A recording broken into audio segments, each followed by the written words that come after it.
El Mar Muerto es una masa de agua muy especial. No es como otros mares que quizás conozcas. Este mar es famoso por ser súper salado. Sus aguas tienen muchísima sal. Esta cantidad de sal lo hace un lugar único en nuestro planeta. Es una de las aguas más saladas de la Tierra. El nombre Mar Muerto suena un poco triste, pero nos dice algo importante sobre cómo es. Este mar increíble está en el Medio Oriente. Está entre Jordania al este e Israel y Palestina al oeste. Es un lugar con muchísima historia. Muchas historias antiguas están conectadas con esta zona. El Mar Muerto ha fascinado a la gente por siglos. Sus características raras han llamado mucho la atención. Es una verdadera maravilla natural del mundo. Lo más famoso del Mar Muerto es que flotas muy fácil. Esto quiere decir que puedes flotar en él sin problema. Ni siquiera necesitas intentar nadar. La mucha sal hace que el agua sea muy densa. Esta densidad aguanta tu cuerpo en la superficie. Es como acostarse en una cama de agua suavecita. Esta experiencia es muy diferente a nadar en el océano. Es una razón principal por la que los turistas lo visitan. Pero ¿por qué este mar es tan increíblemente salado? ¿Qué lo hace tan diferente de otras aguas? La respuesta está en una mezcla de condiciones especiales. La geografía tiene un papel muy importante en esta historia. El clima de la zona también es importante. Y la forma en que el agua se mueve o no se mueve es clave. Entender estas cosas nos ayuda a ver todo completo. Vamos a explorar los secretos de por qué es tan salado. El Mar Muerto está en un valle muy profundo. Este valle se llama el Valle del Rift del Jordán. Es el punto más bajo en la tierra firme del planeta. Estar tan abajo es muy importante para que sea tan salado. Hay ríos que llegan al Mar Muerto desde lugares más altos. El río principal es el río Jordán. Estos ríos traen poquitas cantidades de minerales disueltos. Estos minerales incluyen diferentes tipos de sales. El Mar Muerto es lo que llamamos un lago terminal. Esto quiere decir que el agua entra en él. Pero no sale agua por ningún río. Imagina un tazón al que le entra agua, pero no tiene ningún hoyo para que el agua se escape. Así que toda el agua que entra se queda ahí, o por lo menos trata de quedarse ahí. Esto es súper importante para que se junte la sal. El clima alrededor del Mar Muerto es muy caliente y seco. Llueve muy poquito en esta zona de desierto. El sol pega muy fuerte casi todo el año. Este aire caliente y seco hace que mucha agua se evapore. La evaporación es cuando el agua se convierte en vapor. El vapor de agua sube al aire, pero las sales y los minerales no se evaporan. Se quedan en el agua que sobra. Durante miles y miles de años, esto sigue pasando. Entra agua, trayendo pedacitos de sal. El sol calienta fuerte y el agua se evapora. Las sales se quedan y poco a poco se juntan más. La cantidad de agua disminuye, pero la cantidad de sal se queda, o hasta aumenta. Esto hace que el agua se vuelva más y más salada con el tiempo. Es como una máquina natural de hacer sal. Antes, los niveles de agua y la cantidad de sal del Mar Muerto han cambiado. Estos cambios pasaron durante tiempos muy largos. Los climas de antes eran diferentes al clima de hoy. A veces llovía más en la zona. Esto quería decir que más agua dulce llegaba al Mar Muerto. Esto pudo haber bajado un poquito la cantidad de sal. Otras veces, el clima era todavía más seco. Esto habría aumentado la evaporación y la cantidad de sal. Las civilizaciones antiguas conocían bien el Mar Muerto. Valoraban sus cosas de diferentes maneras. Los egipcios usaban asfalto del Mar Muerto. Lo usaban para momificar. También se pensaba que los minerales especiales tenían poderes para curar. La gente venía a bañarse en sus aguas. Usaban su lodo lleno de minerales para la piel. El mar era una fuente de materiales valiosos. Más recientemente, las cosas que hacen los humanos han tenido un gran efecto. Este efecto se ha vuelto muy fuerte en el último siglo. Los países alrededor del Mar Muerto necesitan agua dulce. Usan agua para sembrar y para tomar. Mucha de esta agua viene del río Jordán. El río Jordán es la principal fuente de agua del Mar Muerto, pero ahora, mucha de su agua se desvía para otros lados. Menos agua dulce llega al Mar Muerto. Que llegue menos agua dulce es un problema serio. Con menos agua entrando, el Mar Muerto se está haciendo más chico. Su nivel de agua ha estado bajando bastante rápido. Mientras baja la cantidad de agua, la cantidad de sal sube. El mar se está volviendo todavía más salado que antes. Las acciones de los humanos están haciendo más rápido este proceso natural. Estamos cambiando el equilibrio delicado de este mar antiguo. Esto tiene consecuencias para la naturaleza y para la gente. El Mar Muerto es de verdad una joya única de nuestro planeta azul. Que sea súper salado crea un ambiente especial. Pocos seres vivos pueden sobrevivir en sus aguas. Solo algunos tipos de bacterias y algas pueden vivir ahí. Por eso se llama el Mar Muerto. Pero la zona de alrededor tiene más vida variada. Y el mar en sí es una maravilla geológica. Cuenta una historia de la Tierra. El futuro del Mar Muerto no es seguro. Si las cosas siguen como van, se seguirá haciendo más chico. Su cantidad de sal podría aumentar todavía más. Esto podría cambiar su mezcla química única. El paisaje a su alrededor también va a cambiar. Esto afecta no solo a la naturaleza, sino también a la economía de la gente de ahí. El turismo y sacar minerales dependen del mar. Perder el Mar Muerto sería una gran tragedia. Hay pláticas y planes para ayudar a salvar el Mar Muerto. Una idea es traer agua de otros mares, por ejemplo, del Mar Rojo o del Mar Mediterráneo. Este es un proyecto muy grande y muy caro. También tiene posibles efectos en la naturaleza que hay que pensar. Quitar menos agua del río Jordán también es clave. Usar mejor el agua en la zona es muy importante. Que los países trabajen juntos es muy importante. Todos estamos conectados con las aguas del mundo. El Mar Muerto es parte de lo que compartimos todos en el mundo. Entender por qué es tan salado nos ayuda a valorarlo. También nos ayuda a entender el efecto que tenemos en él. Debemos aprender a vivir en equilibrio con la naturaleza. Proteger lugares como el Mar Muerto es nuestra responsabilidad. Esperemos que la gente del futuro también pueda conocer esta maravilla salada. La salud de nuestro planeta depende de estos esfuerzos. En el año 1868, un objeto increíble salió a la luz. Lo encontraron en las tierras al este del Mar Muerto. Este objeto era una piedra grande de basalto negro. Estaba cubierta con escritura muy antigua. El descubrimiento lo hizo un misionero llamado Frederick Augustus Klein. Él estaba viajando por esa zona, que en ese entonces era parte del Imperio Otomano. No entendió en el momento lo importante que era, pero supo que era algo especial, algo muy, muy viejo. Esta piedra pronto iba a causar mucha emoción en Europa. Prometía ser una voz de un pasado perdido hace mucho tiempo. El reverendo Klein estaba de visita en Divan, la antigua Dibón. Esta fue alguna vez una ciudad principal del reino moabita. Las tribus beduinas locales le mostraron la piedra. Estaba tirada en el suelo, medio enterrada. La piedra era impresionante, como de 1 metro de alto. Un lado de su superficie era liso y estaba lleno de renglones de texto. Klein entendió que no eran marcas hechas al azar. Eran letras de un alfabeto antiguo. Con cuidado, anotó algunos detalles. Trató de copiar rápido algunas líneas. Sabía que otros querrían ver este hallazgo increíble. Las noticias sobre la piedra se corrieron rápido. Eruditos y exploradores en Jerusalén oyeron de ella. Estaban ansiosos por saber más. Un objeto así era súper raro.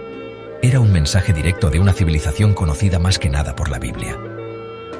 La Biblia seguido hablaba de los moabitas, usualmente como enemigos de Israel.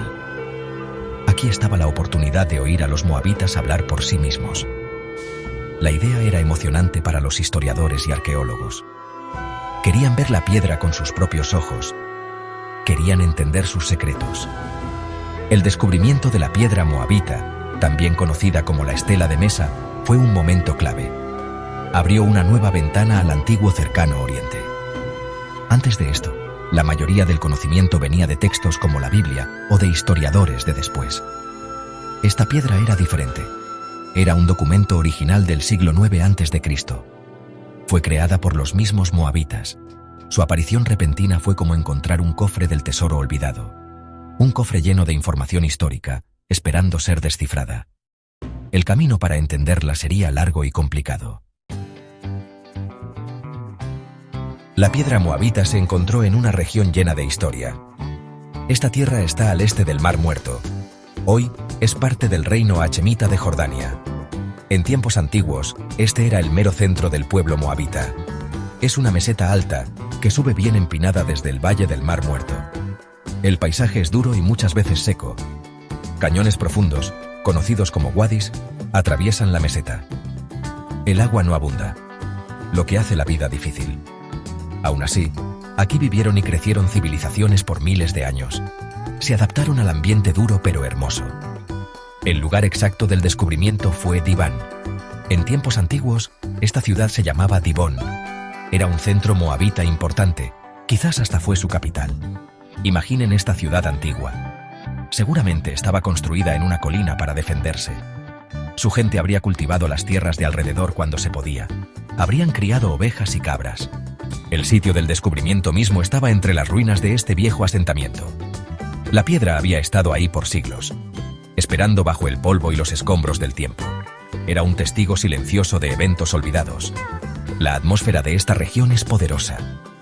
Puedes sentir el peso de la historia a tu alrededor.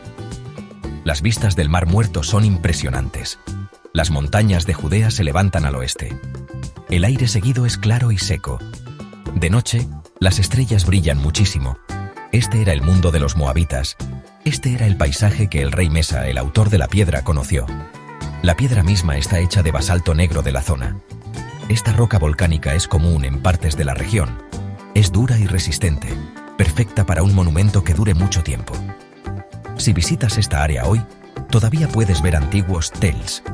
Estos son montículos formados por capas y capas de gente viviendo en el mismo lugar por mucho tiempo. Dibán es uno de esos tels. Los arqueólogos han trabajado ahí por muchos años. Tratan de descubrir los secretos de la vida moabita. La tierra misma guarda pistas. Los caminos que anduvieron, los manantiales que usaron, los campos que labraron. La piedra moabita es el hallazgo más famoso de esta tierra. Pero la tierra misma es un archivo. Cuenta historias a quienes saben escuchar. Habla de reyes, y guerras, y dioses antiguos. ¿Quiénes eran los moabitas? Eran un pueblo semita. Vivieron en la tierra de Moab más o menos desde el siglo XIII a.C. Su territorio estaba al este del Mar Muerto, como ya vimos. Los moabitas eran parientes cercanos de los israelitas. Sus idiomas eran muy parecidos, como si fueran diferentes formas de hablar la misma lengua. La Biblia menciona seguido a los moabitas. A veces eran amigos de Israel. Más seguido eran rivales o enemigos. Estas historias nos pintan un reino fuerte e independiente. Un reino que seguido chocaba con sus vecinos. El reino moabita tenía su propia cultura y religión. Su dios principal era Quemos. La piedra moabita misma está dedicada a Quemos. El rey Mesa le da gracias a Quemos por sus victorias. Esto nos dice que la religión era muy importante para ellos. Quemos era un dios nacional, muy parecido a como Yahvé lo era para los israelitas. Los moabitas seguro tenían otros dioses y diosas también. Su sociedad probablemente era tribal, organizada alrededor de clanes y familias. Tenían reyes que los guiaban en la guerra y manejaban el reino. Construyeron ciudades y fortalezas. La historia del reino moabita duró varios siglos. Aparecen en registros egipcios y también en la Biblia. Eran un poder importante en el sur del Levante. Su suerte cambiaba según los grandes imperios que los rodeaban. Tuvieron tratos con asirios, babilonios y persas. La piedra moabita nos da una imagen del siglo IX a.C. Este fue un tiempo en que el rey Mesa estaba tratando de que Moab fuera independiente. Luchó contra el reino de Israel, que había dominado a Moab. Su piedra celebra que tuvo éxito en esta lucha. Entender a los moabitas nos ayuda a entender toda la región. El antiguo cercano oriente era una red complicada de reinos pequeños. Se relacionaban con comercio, con acuerdos y con guerras. Los moabitas eran parte de este mundo movido y muchas veces conflictivo. Su historia es una de sobrevivir y de tener identidad propia.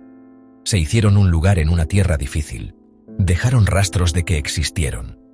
Cerámica, ruinas y, lo más importante, la estela de Mesa. Estas pistas nos ayudan a armar el rompecabezas de su historia fascinante. Una historia que antes solo se conocía a medias. La piedra moabita es súper importante para los arqueólogos. Es una fuente primaria de historia. Esto quiere decir que viene directamente del tiempo que describe. No es una copia hecha mucho después. No es una historia contada por alguien más. Es el rey Mesa de Moab hablándonos. Está contando su propia historia, con sus propias palabras, en su propio idioma. Hallazgos como este son extraordinariamente raros de esta época. La mayoría de los escritos antiguos de reinos pequeños se han perdido. Estaban escritos en materiales que no duran, como papiro o pergamino. Estos usualmente se deshacen con el tiempo. La piedra nos da información que no podemos encontrar en ningún otro lado. Nos cuenta sobre la historia moabita desde el punto de vista moabita. La Biblia, por ejemplo, cuenta historias sobre Moab, pero estas son desde el punto de vista israelita. La piedra moabita nos da la otra cara de la moneda. Menciona nombres y eventos que podemos comparar con lo que dice la Biblia. A veces confirma cosas, a veces ofrece una idea diferente. Esto ayuda a los historiadores a tener una imagen más completa del pasado. Permite entender las cosas con más detalles. Piensen en el impacto de un hallazgo así. Es como descubrir una carta perdida de un rey que vivió hace casi 3000 años. La inscripción de la piedra es uno de los textos más largos que se conocen. Viene del levante de la Edad de Hierro, fuera de la Biblia misma. Usa un alfabeto semita muy relacionado con el hebreo antiguo y el fenicio. Esto la hace vital para entender la historia de la escritura. Muestra cómo se usaban estas escrituras para monumentos de los reyes. Nos dice sobre cómo leían, escribían y guardaban registros en estas sociedades antiguas. Además, el simple hecho de que la piedra exista confirma el poder del reino moabita. Muestra que tenían artesanos hábiles que podían tallar un monumento así. Muestra que tenían escribas que podían componer un texto así. Demuestra un fuerte sentido de identidad nacional. El rey Mesa quería registrar sus logros para que la gente del futuro los conociera. Quería honrar a su dios, Quemos. La piedra era una declaración pública de su poder y su fe. Su descubrimiento fue un gran logro para la arqueología. Probó que cosas increíbles todavía esperaban ser encontradas. Aumentó las ganas de explorar más. Sección 5. Palabras talladas. Descifrando la escritura moabita. La escritura en la piedra moabita es fascinante. Está escrita en el idioma moabita. El moabita es una lengua cananea, lo que significa que está muy relacionada con el hebreo y el fenicio.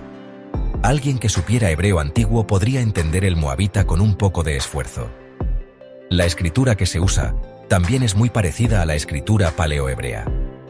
Este era el alfabeto que usaban los israelitas antes del exilio babilónico. Es una forma del alfabeto fenicio.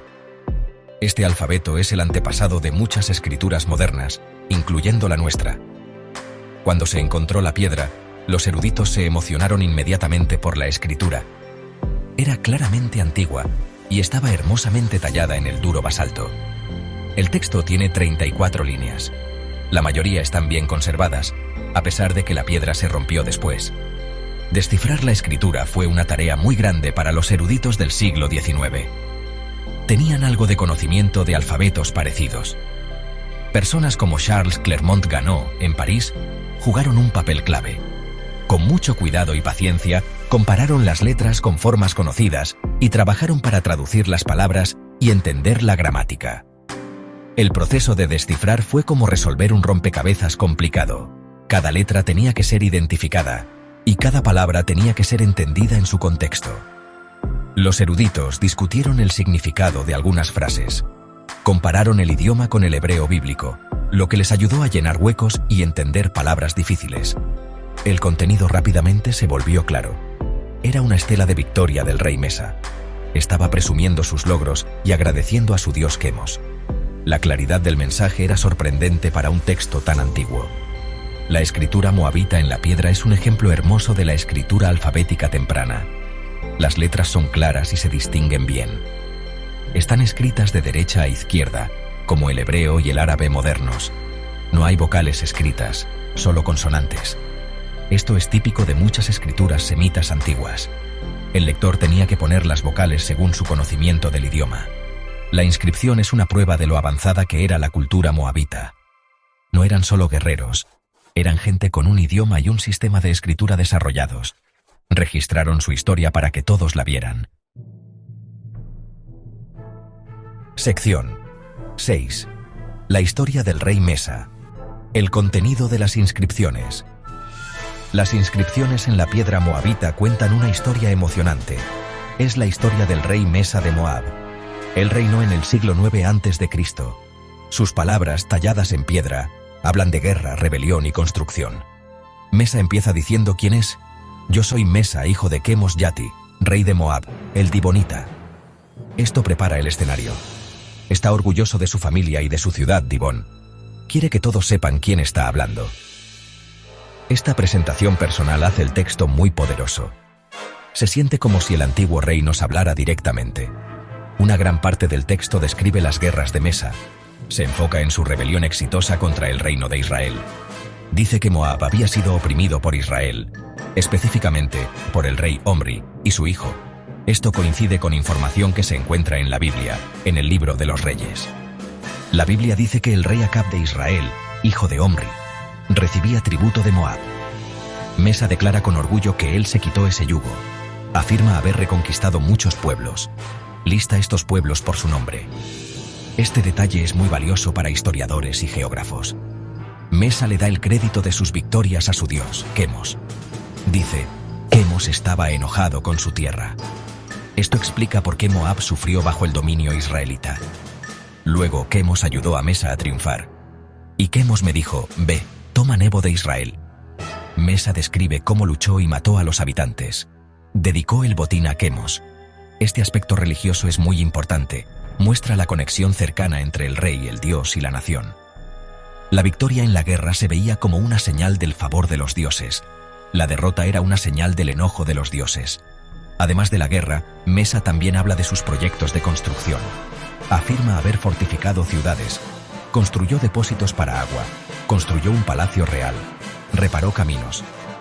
Construí Aroer e hice el camino en el Arnón.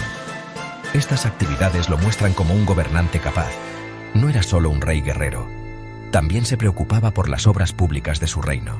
Quería mejorar la vida de su gente. La piedra probablemente se colocó en un lugar público. Estaba destinada a mostrar su poder, su fe y sus logros a todos. Sección 7. Susurros de duda. Los debates sobre la autenticidad. Cuando se corre la voz de un descubrimiento tan increíble, seguido surgen dudas. La piedra moabita no fue la excepción. Casi de inmediato, algunos eruditos se preguntaron si era auténtica. ¿Era de verdad un monumento antiguo? ¿O era una falsificación astuta, hecha para engañar a los coleccionistas europeos ansiosos? En el siglo XIX hubo algunas falsificaciones famosas, así que tener cuidado era entendible. Lo que decía la piedra era importante. Parecía estar de acuerdo con las historias de la Biblia, pero también las retaba. Esto hizo que algunas personas sospecharan. Quizás era demasiado bueno para ser verdad. Uno de los principales argumentos en contra de que fuera auténtica, al principio, fue que era única. Nunca se había encontrado nada parecido de esa región y época. Algunos críticos señalaron supuestos errores en la escritura o el idioma. Argumentaron que un falsificador podría cometer tales errores. El ambiente político también tuvo que ver. Había una fuerte rivalidad entre las potencias europeas. Todas querían conseguir antigüedades importantes del Medio Oriente. Esta competencia a veces llevaba a acusaciones y desconfianza. La historia de cómo se consiguió también fue complicada. Sin embargo, un trabajo cuidadoso de los eruditos pronto comenzó a confirmar que era genuina. Charles Clermont-Ganneau, un erudito francés, fue clave en esto. Él había obtenido una copia en papel de la inscripción. Esta copia se hizo antes de que la piedra, desafortunadamente, se rompiera. Clermont-Ganneau estudió con muchísimo cuidado la escritura y el idioma. La comparó con otras inscripciones semitas antiguas conocidas. Demostró que el idioma y la escritura eran consistentes con un origen en el siglo IX a.C. Su trabajo fue muy convincente. Con el tiempo, la evidencia apoyó de forma abrumadora que era auténtica. El estilo de las letras, la gramática, el vocabulario, todo apuntaba a un origen antiguo. Los detalles históricos mencionados en el texto también encajaban. Coincidían con lo que se sabía de otras fuentes, como los registros asirios y la Biblia. Descubrimientos arqueológicos posteriores en la región han encontrado escrituras similares. Hoy, la autenticidad de la piedra moabita es aceptada por todos los eruditos. Los primeros debates son ahora algo secundario en su historia. Nos recuerdan la importancia de examinar críticamente las cosas en la arqueología. Sección 8. La disputa y la destrucción. Una historia de su conservación. La historia de la piedra moabita después de su descubrimiento es dramática y también bastante triste. Una vez que Frederick Klein informó de su hallazgo, empezó una verdadera carrera. Varios cónsules e instituciones europeas querían conseguir este artefacto único. Los alemanes, los franceses y los británicos estaban todos interesados. Sabían que sería una posesión muy valiosa para cualquier museo. Este intenso interés presionó a la tribu beduina local. La tribu, los Beni Hamida, consideraba la piedra de su propiedad. Vieron una oportunidad de obtener un buen precio por ella. Las negociaciones para comprar la piedra se volvieron complicadas y tensas. Charles Clermont-Ganneau, que trabajaba para Francia, estaba muy interesado. Logró que un árabe local hiciera una copia en papel de la inscripción. Esto fue algo crucial. Sucedió justo antes de que ocurriera el desastre. El gobernador local también se involucró. Trató de presionar a los beduinos para que entregaran la piedra. Los beduinos temieron perder la piedra y no obtener nada. Decidieron evitar que alguien más la tuviera entera. Fue un acto desesperado. En un giro trágico de los acontecimientos, los beduinos calentaron la piedra en una fogata. Luego le echaron agua fría. Esto hizo que el basalto se rompiera en muchos pedazos. Fue una pérdida terrible para la arqueología. Un monumento casi perfectamente conservado fue destruido. Hicieron esto en parte por frustración. También creían, dicen algunos, que la piedra contenía un tesoro, o que tenía poderes mágicos que se liberarían si se rompía. Los fragmentos luego se distribuyeron entre diferentes familias de la tribu. Los guardaron como amuletos. A pesar de esta destrucción, mucho se salvó gracias a la copia en papel de Clermont-Ganneau. La copia conservó un registro de la inscripción completa. Clermont-Ganneau y otros trabajaron sin descanso. Trataron de recuperar tantos fragmentos como fuera posible. Compraron pedazos a los beduinos. Finalmente se recuperaron unas 2/3 partes de la piedra original. Estos fragmentos, junto con la copia, permitieron una reconstrucción. La estela de mesa reconstruida está ahora en el Museo del Louvre en París. Es un testimonio tanto de la gloria antigua como de un desafortunado accidente más reciente. Sección 9. Legado en piedra. Impacto en la historia y arqueología del Medio Oriente. La piedra moabita ha dejado un legado duradero. Su impacto en el estudio de la historia y la arqueología del Medio Oriente es enorme. Primero, proporcionó pruebas sólidas, fuera de la Biblia, de personas y lugares. Menciona al rey Omri de Israel y a su hijo. Enumera ciudades moabitas. Esto ayudó a darle una base real a las historias de la Biblia, en un contexto histórico verdadero. Mostró que la Biblia no era la única fuente para la historia de esta región. Otras voces, como la del rey Mesa, también podían ser escuchadas. Este fue un gran paso para una comprensión histórica más equilibrada. La piedra también revolucionó el estudio de las antiguas lenguas y escrituras semitas. Proporcionó un ejemplo largo y bien fechado del idioma moabita. Mostró su estrecha relación con el hebreo.